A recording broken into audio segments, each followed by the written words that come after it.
Hey there, I'm about to show you how I made the before and after video for Danny Diamond's Instagram page. It'll just take us about 2 minutes to run through it. Here we go. So in Premiere, you got a new project open, double click in your bin to bring in some media.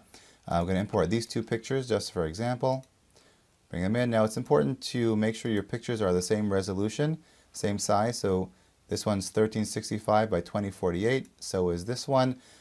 You can technically do it with different resolution pictures, but it gets tricky. You have to start lining them up. It gets messy. Highlight the two pictures, drag them to a new sequence over here, and actually over here the after picture got put before the before picture, so we're just going to swap those around. And we see our sequence is actually set to the size of our footage, which is great. All we have to do now is add a cross dissolve between the two shots.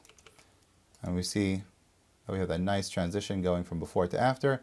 Obviously, you can adjust the duration of the transition to make it slower or faster.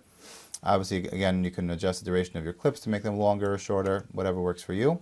And then we just have to animate the clips themselves, give it some scale, some movement. Technically, you can adjust the motion properties of each one, but I wouldn't do that because it gets messy if you have to start adjusting the keyframes for timing and different things.